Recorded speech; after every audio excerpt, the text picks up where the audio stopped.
Well, hello there. I'm Gemini. Hello, what if I told you that you could run a business for, say, 6 years, generate absolutely zero net profit over that entire time, and still find yourself with a hefty tax bill? That sounds completely illogical, doesn't it? But it is a costly reality for many entrepreneurs and investors. Today, we're going to explore the critical concept of tax loss utilization. Understanding this is absolutely key. It can be the difference between simply breaking even on paper and actually protecting your cash flow in the real world. So let's just dive right in with this central puzzle. How can a business operate, have its total profits perfectly canceled out by its total losses, and still owe the government $60,000? Now, this isn't a hypothetical riddle. This is a very real and very expensive paradox that's built right into the mechanics of our tax system. To really understand how this happens, let's imagine a simple business venture over a 6-year period. In its first 2 years, it's a huge success, very profitable. Then, for a few years, things are just okay, no real profit or loss. But then, in its 6th and final year, disaster strikes. The business suffers a major loss, so significant that it has to close its doors for good.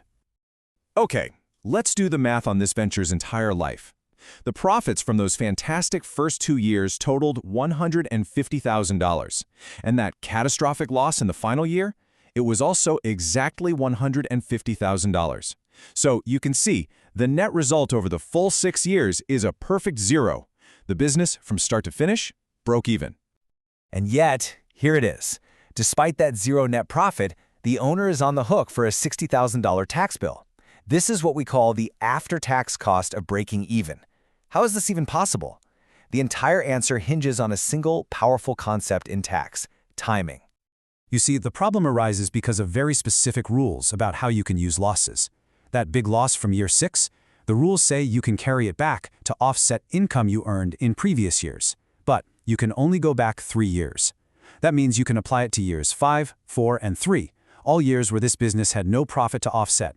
The very profitable years, 1 and 2, are too far in the past. They're beyond the reach of the carryback rules, so the taxes paid in those years are gone forever. And please, don't think this is just a problem for business owners. It's the exact same trap for investors. Let's say you realize a huge $200,000 capital gain in year 1. Fantastic.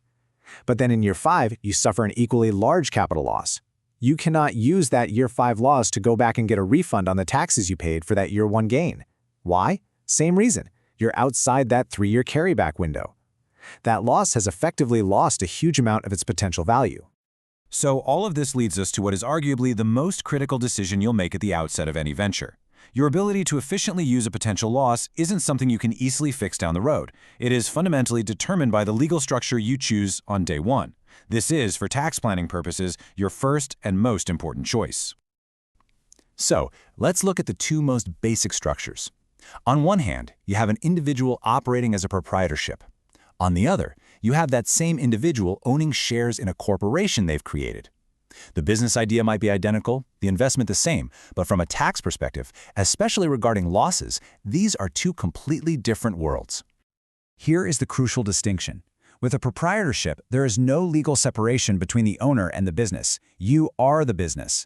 This means any losses from the business flow through directly to your personal tax return in the same year. They can immediately offset your other sources of income, which can mean a quick tax refund and improved cash flow. A corporation, however, is a separate legal and taxable entity. Think of it as a box. The corporation's losses are trapped inside that box. They can only be used to offset the corporation's own income, not yours. And that's really the heart of the matter. By creating a corporation, you've created 2 distinct taxpayers, you and the company. You now have 2 separate sets of loss utilization rules to deal with. You've essentially doubled the number of hurdles, which dramatically increases the risk that those valuable tax losses will expire unused, which in turn directly harms your personal cash flow. Now, this risk becomes even more pronounced in a worst-case scenario, a complete business failure. If the corporation goes under, all of its operating losses, the very valuable losses from its day-to-day business, are trapped in that now-defunct corporate box, and they just disappear. They're gone. The shareholder, you, are left with something entirely different, a capital loss on your shares, which are now worthless. And this type of loss is far, far less useful. First, only half of it is typically deductible. And second, you can only use it to offset capital gains, which is a very specific type of income you may or may not have. This same principle applies when you go into business with other people. A partnership structure generally functions like a group of proprietorships. The losses flow directly through to the individual partners, giving them flexibility. A corporation with multiple shareholders, however, has that same locked-in loss problem we just discussed, only now it's more complicated because decisions about how to use those losses affect everyone. Okay, so what if you're already in a corporation? Or maybe you need to be for liability or other business reasons. Are you just stuck? Not at all. There are proactive, strategic steps you can take to preserve the value of your tax losses and ensure they don't simply vanish into thin air. Let's look at how to do that. The first approach involves being very deliberate about the deductions you claim. For instance, the capital cost allowance, which is essentially tax depreciation on your assets, is an optional deduction. In a year you already have a loss, you can choose not to claim it. This makes your income higher on paper, which allows you to use up an expiring loss carryover. You are effectively saving that depreciation deduction for a future, profitable year, when it will actually reduce the amount of tax you have to pay. Now, here's a more advanced but brilliant technique. You can intentionally create taxable income. Imagine you have a loss that's about to expire, and you also own an asset, say a piece of equipment, that's increased in value. You can sell that equipment to your own corporation. This sale triggers a taxable gain, but you pay no tax on it because that gain is immediately wiped out by your expiring loss. Here's the magic part. Your corporation now owns that asset with a new, higher cost base. You have effectively transformed an expiring loss into a future tax shield. It's an incredibly powerful planning tool.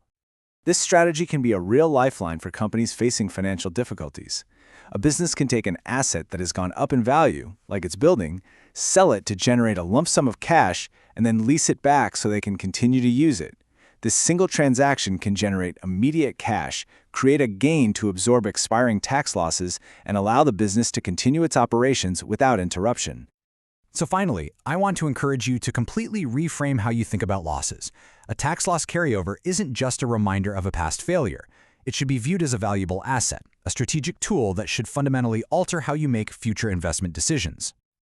Let's look at a simple example. You're thinking of selling one investment, valued at $100,000, to buy a new one.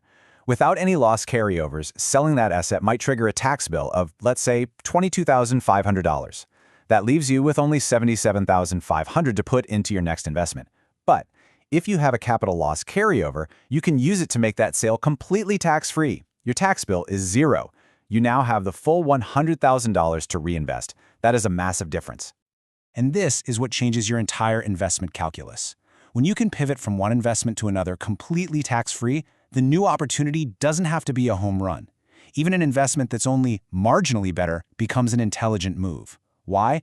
Because you aren't losing a huge chunk of your capital to taxes just to make the switch.